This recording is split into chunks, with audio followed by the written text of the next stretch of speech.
नमस्कार, मैं हूं आपके साथ कविता थपलियाल और आप देख रहे हैं ईटी मनी बनो अपना फाइनेंस मिनिस्टर। और आज का शो हमारा है आपके लिए खास वीकेंड एडिशन, जहां पर हम आपको कमाई के नुस्खे तो बताएंगे ही बताएंगे, लेकिन साथ ही बताएंगे कि कैसे अपने वीकेंड को एंजॉय किया जाए और किस तरह की इंस्पिरेशन को लेकर आपको अपने नए हफ्ते की शुरुआत करनी चाहिए। लेकिन चलिए शो की शुरुआत करते हैं ऑन द शो के साथ।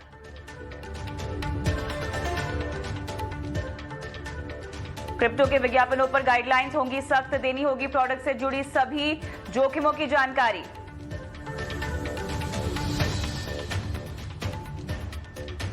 क्रिप्टो से कमाई के चक्कर में स्कैम वेबसाइट्स पर पहुंच रहे हैं भारतीय निवेशक, और अगर आप खाने के हैं शौकीन तो हमारे साथ करें वीकेंड प्लानिंग। हम आपको बताएंगे जायकेदार कहां मिलेगा खाना, और साथ ही आपको मिलाएंगे शार्क टैंक के आज के शार्क अमन गुप्ता से।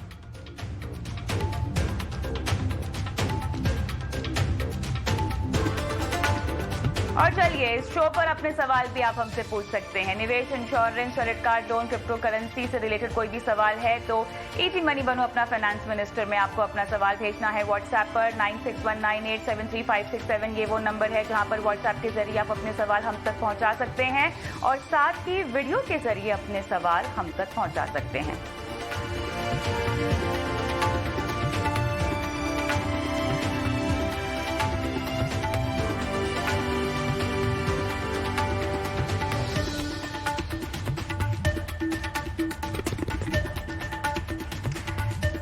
चलिए यहाँ पर शो की शुरुआत करेंगे एक बेहद इंटरेस्टिंग इंटरैक्शन के साथ। हम सब ने शार्क टैंक इंडिया का एक सीजन देखा है जहां पर हमें बहुत ही बढ़िया जजेस ने बढ़िया तरीके से बताया कि कैसे आपको अपने स्टार्टअप्स की शुरुआत करनी चाहिए, किस तरह के स्टार्टअप्स को फंडिंग मिलती है, कौन रिजेक्ट हो जाते हैं। ये तमाम बातें आपने समझी शार्क टैंक इंडिया के एपिसोड में। लेकिन आज हमारे साथ एक शार्क खुद मौजूद है। मैं बात कर रही हूँ यहाँ पर बोट के को फाउंडर और सीएमओ और शार्क टैंक के शार्क अमन गुप्ता की, जो हमारे साथ इस पेशकश में जुड़ भी गए हैं। अमन, बहुत बहुत स्वागत है आपका हमारी इस खास पेशकश में। तो सबसे पहले तो मुझे आपसे ये समझना है कि शार्क टैंक इंडिया, इसकी जर्नी आपके जीवन में कैसे आई, क्योंकि आप तो ऑलरेडी बोट के को फाउंडर रह चुके हैं, लेकिन शार्क टैंक इंडिया में एज अ जज बनने का मौका आपको कब मिला? क्या आप पहले से शार्क टैंक देखते आए हैं और क्या स्टार्टअप्स को लेकर, एंटरप्रेन्योर्स को लेकर मेंटरशिप करना क्या आपका रीजन था शार्क टैंक इंडिया में आने का? Kavita, thank you for calling me, मतलब अच्छा लगा, धन्यवाद। स्ट्रगल तो रही है लाइफ में, और स्ट्रगल कहाँ नहीं होती और किसकी लाइफ में नहीं होती। हमने सीए करी पहले मैंने, ठीक है, और सीए जब मैं कर रहा था तो मेरे को बीच में ही मजा आना बंद हो गया। मुझे लगा कि यार फाइनेंस और अकाउंट्स थोड़ा सा ना समझ कम आता है मुझे, बट सीए करनी थी, क्योंकि अब एक चीज जब शुरू करी है तो उससे पूरा करके ही बाहर निकलना चाहिए, राइट। तो मैंने बहुत मेहनत करी, सीए बना, बहुत यंग एज में सीए बन गया था। फिर उसके बाद मैंने अपने फादर को अपनी डिग्री दी और बोला कि ये लो मेरी डिग्री, और आपको चाहिए था मैं सीए बन जाऊं, मैं बन गया, लेकिन आप मुझे जीने दो, जो मैं करना चाहता हूँ मुझे करने दो। तो मैंने उसके बाद एक दो नौकरियां करी थी, एक्चुअली 3 नौकरियां करी, 2-3 बिजनेसेस ट्राई करे। ऐसा नहीं था कि हर एक बिजनेस चला, साथ फेल हुए, स्ट्रगल हुई उसमें भी, बट बहुत सीखा, बहुत सीख मिली। और टचवुड अभी God has been kind and बोट को हमारे पूरे देश ने बहुत अच्छे से स्वीकार किया, हमारे प्रोडक्ट्स को, हमारी ब्रांड को, हमारी टेक्नोलॉजी को। तो इतना मतलब अच्छा लगता है जब तुमने कोई चीज बनाई हो और कंज्यूमर को पसंद आए और वो बार बार खरीदे। जब मेरे को रोड पे लोग मिलते हैं और ऐसी बोट की बात हो जाती है और वो बोलते हैं उन्हें बोट बहुत पसंद है, तो मुझे बहुत खुशी होती है। मतलब it is like as if आपका when your baby grows up, आपका बच्चा बड़ा होता है और वो अच्छा करे तो आपको अच्छा लगता है। तो सेम सिचुएशन है मेरी और बोट की। स्ट्रगल्स अभी भी हैं, डिफरेंट टाइप के स्ट्रगल्स हैं। बिल्कुल, आपकी कहानी काफ़ी दिलचस्प है। ये देखिए, कहाँ आपने सीए किया, उसके बाद एमबीए किया और कहाँ आपने बोट को फॉर्म किया है। लेकिन अब मुझे ये जानना है कि शार्क टैंक में आपका आना कैसे हुआ? ये कहानी अभी भी मैंने नहीं सुनी है, तो कब राब्ता हुआ शार्क टैंक से? मैं ये कहना चाहूंगा कि डरो मत, अपना ट्राई करो, और जितना जल्दी हो सके ट्राई करो, क्योंकि आजकल ना एंटरप्रेन्योरशिप की वेव इंडिया में आ चुकी है, राइट? बहुत लोग स्टार्टअप में करना चाहते हैं, कुछ करना चाहते हैं, और शार्क टैंक के बाद तो और मेरे को लगता है थोड़ा और बढ़ावा मिलेगा हमारी जनता को भी कि कुछ करना चाहिए, फंडिंग कैसे होती है, क्या स्टेप्स होते हैं। तो मैं यंग एंटरप्रेन्योर्स को बोलूंगा कि जितना जल्दी ट्राई कर सकते हो ट्राई करो। फेल भी हो सकते हो, बट आप जो सीखोगे ना ट्राई करने के बाद, आपको समझ आएगा कि एक सुनने में अच्छा लगता है ये यूनिकॉर्न बन जाएंगे और सक्सेसफुल एंटरप्रेन्योर्स के पास इतने पैसे आ जाते हैं, ये हो जाता है, सुनने में बहुत अच्छा लगता है, लेकिन जो उसकी स्ट्रगल्स होती है ना, वो सीखने को मिल जाएंगी, और उससे आप कहीं भी कुछ भी बाद में लाइफ में आपको डर नहीं लगेगा। तो आप मैं हमेशा कहता हूँ बेटर ट्राई देन क्राई, कि आप ट्राई तो करो, बाद में रिग्रेट नहीं होगा कि आपने ट्राई नहीं किया। तो प्लीज जितना जल्दी हो सके, अगर आपके मन में है वो कीड़ा होता है, जैसे मैं कहता हूँ एंटरप्रेन्योरशिप का कीड़ा, अगर वो आपके अंदर वो कीड़ा आ रहा है, आ गया है, तो प्लीज ट्राई करो और जल्दी ट्राई करो, ये मैं बोलना चाहूंगा। बिल्कुल। तो यहाँ पर खुद की कहानी के जरिए आपने एंटरप्रेन्योर्स को संदेश दिया है, और जो मेरे ख्याल से हमने शो पर भी बहुत देखा है। अच्छा, शो पर एक बहुत खास बात हमने देखी कि आप ना बहुत आराम से रिलेट भी कर जाते थे एंटरप्रेन्योर्स के साथ। और एक चीज़ जो मैंने बहुत नोट की है कि आप कॉन्सेप्ट को बहुत पसंद करते हैं। शार्क टैंक में भले ही मैं इंटरनेशनल शार्क टैंक की बात करूं या इंडिया की बात करूं, किस तरह के कॉन्सेप्ट्स आपको पसंद आए, और किस तरह से शार्क टैंक आपकी जिंदगी में इस कदर शामिल हुआ कि कहीं ना कहीं आपके लिए भी ये एक प्रेरणा स्रोत बना है बोर्ड को फॉर्म करने के लिए और आगे चलकर एंटरप्रेन्योर्स को गाइड करने के पीछे क्या वजह रही? टैंक से ना मैं बहुत पहले से जुड़ा हूँ, जब शार्क टैंक इंडिया नहीं होता था और उसको बोलते थे शार्क टैंक यूएस, तो शार्क टैंक यूएस में बहुत देखता था। मतलब मैं अच्छा। पिछले 7-8 साल से शार्क टैंक यूएस देख रहा हूँ, और मैं उससे बहुत प्रभावित हुआ हूँ, और मैंने शार्क टैंक देख देख के ना, मतलब समझा है बिजनेसेस को, समझा है एंटरप्रेन्योरशिप को, समझा है इस वर्ल्ड ऑफ स्टार्टअप्स को। तो मैं बहुत शार्क टैंक देखा है। इनफैक्ट इतना देखा है कि मैंने अपने इन्वेस्टर को भी लिखा था कि मेरे को अपनी कंपनी में शार्क चाहिए, ताकि मतलब शार्क चाहिए का मतलब था, उसने बोला कि तेरे पास पैसे तो बहुत है, तुम्हारी कंपनी प्रॉफिटेबल है, तुम्हें क्या काम है, मैं क्या करूंगा? तो मैंने, बॉस मुझे शार्क चाहिए, मैं तुमसे सीखना चाहता हूँ, मैं आपसे सीखना चाहता हूँ कि क्या करना चाहिए, कैसे करना चाहिए। एक लेवल तक एक इंसान जा सकता है, लेकिन बिना गाइडेंस के आप एक लेवल के बाहर भी नहीं जा सकते हो, ये मेरा मानना है। तो शार्क टैंक बचपन से देखा है, बड़े हुए हैं, और जब शार्क टैंक इंडिया में आ रहा था ना, और जब इन लोगों ने मुझे इनवाइट किया, तो मैं तो इमोशनल हुआ, मुझे लगा यार ये तो मतलब टू मच है, ऐसा हो ही नहीं सकता। मतलब अपने आप को जैसे होता है ना, चूटी मार के देखा कि अरे ये बात सच है क्या? हाँ, ये सच निकली। तो बहुत अच्छा लगा मुझे जब मुझे इन्होंने इनवाइट किया, बहुत खुश हुआ मैं। और ऑडिशन राउंड्स वगैरह हुए, और वो सफर मतलब एक यादगार कहानी की तरह है। That first season which has gone through, मैं जब घुसा तो मैंने इतना नहीं सोचा था कि क्या होगा, कैसे होगा। मुझे बस ये पता था बहुत शार्क टैंक इंडिया में आ रहा है, मुझे कुछ करना है, मुझे जाना है। अगर मुझे ऑडिशन में निकल गए, पास हो गए, तो मुझे जरूर जाना है। तो मैं बड़ा एक्साइटेड था जब शार्क टैंक आया। मैंने उम्मीद नहीं करी थी कि इंडिया में इतनी स्टार्टअप्स होंगी। मतलब अगर आप सफर की बात करो तो बहुत अच्छा सफर रहा। आज तक मैं चौकन्ना रहता हूँ कि बॉस इंडिया में इतना एंटरप्रेन्योरशिप है, इतना स्टार्टअप्स है, इतनी अच्छे अच्छे फाउंडर्स हैं।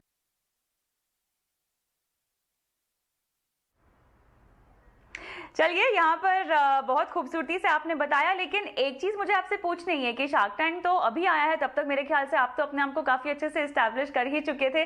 तो क्या शार्क टैंक के एपिसोड में जाके खुद एक शार्क बनने के बाद ऐसे लगा कि काश मेरे टाइम पे भी कोई शार्क होता और मुझे भी कोई इस तरह से गाइड करता, कोई बताता कि ये कॉन्सेप्ट सही है, इसमें पैसे लगेंगे नहीं लगेंगे? क्या कभी कमी खली? अरे सच है कविता मैम, मैं आपको बताता हूँ कि अगर ये शार्क टैंक इंडिया मतलब थोड़े साल पहले आता ना, तो मेरे ऐसों को बहुत फायदा होता कि मुझे समझ आता कि जैसे एक एंटरप्रेन्योर है जिसने वो जर्नी जी हुई है, जिसको ये पता है कि कैसे क्या क्या कटना है। अब जैसे हमने 5-6 साल से हमने अपनी कठिनाइयां बहुत आई, बहुत सीखी, और बहुत कनेक्शंस बनाए, और क्या क्या गलतियां करी। तो हम अगर कोई हमारी गलती से सीख के अगर हम उसे बता सकें, और क्या क्या चीज हमने सही करी जिससे कंपनी बहुत अच्छी चली, क्या क्या हमने मार्केटिंग करी, क्या सेल्स करी, क्या क्या चीजें करी, अगर हमने ये सब किसी फाउंडर के साथ शेयर करी और उसको उसकी ग्रोथ आए, तो इससे अच्छी फीलिंग ही नहीं हो सकती। तो मुझे बहुत अच्छा लगता है कि ये फाउंडर्स की हेल्प करना, और giving back to the society. And अगर ये और पता है हर चीज का ना टाइम होता है। तो मुझे लगता है इंडिया में अब ये एंटरप्रेन्योरशिप वेव जागी है, जैसे आपने बोला, हमारे प्रधानमंत्री जी भी कहते हैं कि startup India, stand up India, और स्टार्टअप डे सेलिब्रेट किया हमने इस साल पहली बार। तो बहुत startups are here to stay, ये सदी इंडिया के एंटरप्रेन्योर्स की होगी और स्टार्टअप्स की होगी। और इससे अच्छा टाइम नहीं हो सकता था शार्क टैंक को आने को, क्योंकि लोगों को इस सास बहू के सीरियल से छोड़ के कुछ देखने को मिला है। अच्छा, जब आप शार्क बने तो ऐसे कौन से कॉन्सेप्ट है जो आपको पसंद आए? मुझे ना बहुत सारे डिफरेंट डिफरेंट वेरिड आइडियाज पसंद है। मैंने टेक्नोलॉजी कंपनी में भी किया है, मेटावर्स की, मैंने D2C ब्रांड्स में भी इन्वेस्ट किया है, मैंने फूड में भी इन्वेस्ट किया है। मुझे बिजनेस बाद में समझ आता था, मुझे पहले और मैं एंटरप्रेन्योर को परखता था कि वो बंदा क्या है, बंदे में दम है या नहीं है, वो किस लायक है और क्या कर सकता है। अगर उसमें वो अंदर में, उसके अंदर वो जुनून है, अगर उसके अंदर वो पैशन है कुछ करने का, और अगर उसमें वो काबिलियत है, मैं वो देखता था। मुझे लगता है कि मेरे में भी वो, मेरे को लगता है कहीं थी जो मुझे लगता है। और अगर वो होती है ना, तो जरूरी नहीं है वो इस बिजनेस में हिट हो, जरूरी नहीं है वो पहला बिजनेस ही हिट हो, वो दूसरा तीसरा चौथा कोई और बिजनेस करके बंदा कुछ ना कुछ करके कर लेगा, वो बंदा फोड़ लेगा, कुछ कर देगा। तो मुझे लगता है मैं पहले एंटरप्रेन्योर को देखता था, और 80% of my decision was based on the young और द एंटरप्रेन्योर।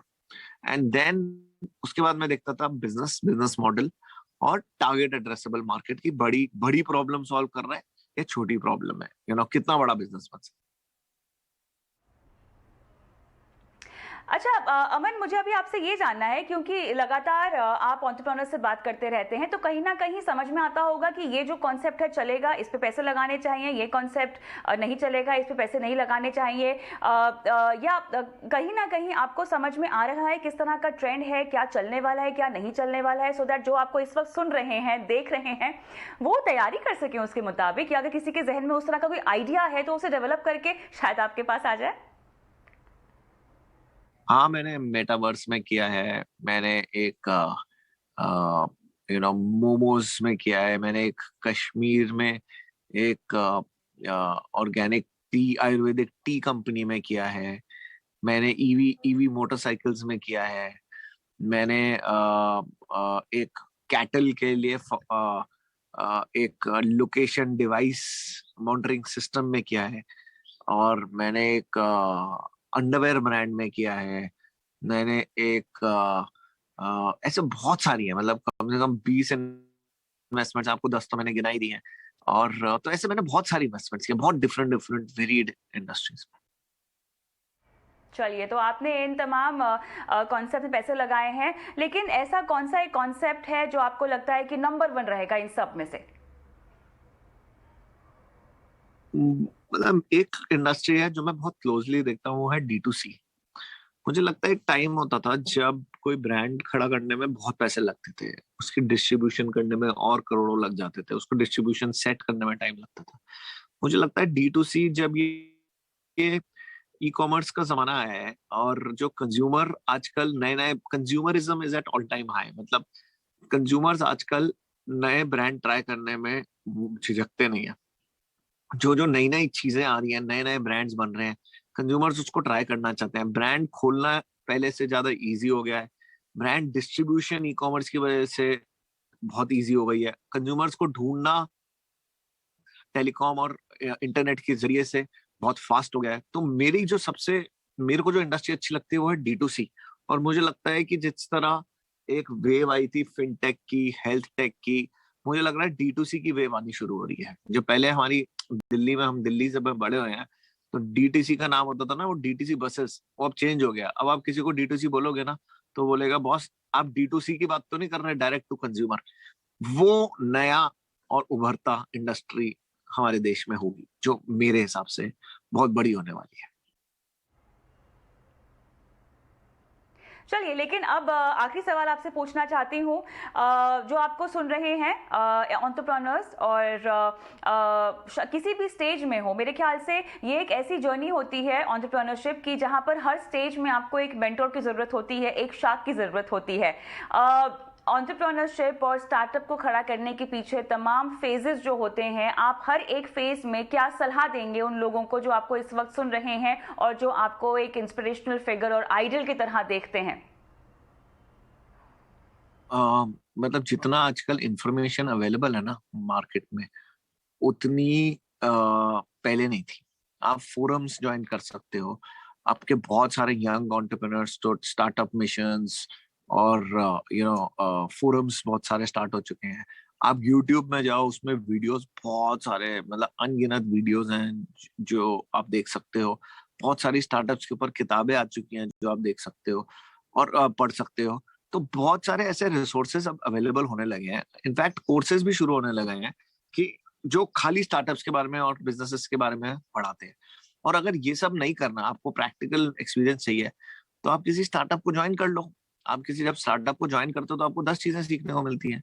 आपको ये सीखने को मिलता है कि बॉस, आप जब आप किसी एक बड़ी कंपनी से आते हो तो उसमें अलग अलग डिवीजन बने होते हैं, लेकिन जब आप स्टार्टअप में आते हो तो आपको पता है आपको सारा काम करना पड़ता है। ऐसा नहीं होता कि आपका रोल फिक्स होता है, उसके चैलेंजेस अलग होते हैं, उसकी उसकी अपॉर्चुनिटीज अलग होती हैं। तो अगर अगर आपको रिसोर्सेज देख सकते हो तो वहां से देख लो, पढ़ाई कर सकते हो पढ़ाई कर लो, बुक्स पढ़ सकते हो बुक्स पढ़ लो। और नहीं, अगर ये सब भी नहीं करता, बोरिंग लगता है, तो बस कोई स्टार्टअप को ज्वाइन कर लो या अपनी ही कंपनी में कुछ नया ट्राई करने की कोशिश करो। तो आप देखोगे क्या चैलेंजेस आते हैं, कैसे आपको उसके थ्रू निकल के कुछ नया करना है।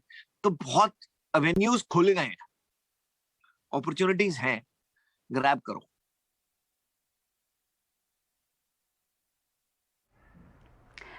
अमन, बहुत अच्छा लगा, आपने हमसे बात की है, अपने शार्क टैंक के एक्सपीरियंस को शेयर किया और इसके अलावा आपने बताया कि किस तरह से आगे बढ़ना चाहिए कॉन्सेप्ट्स को लेके। स्टार्टअप एंटरप्रेन्योरशिप की पूरी जर्नी पर आपने जो भी आपको सुन रहे हैं इस वक्त उनको गाइडेंस दिया। आपने बहुत बहुत धन्यवाद, समय निकाला और हमसे बात की है।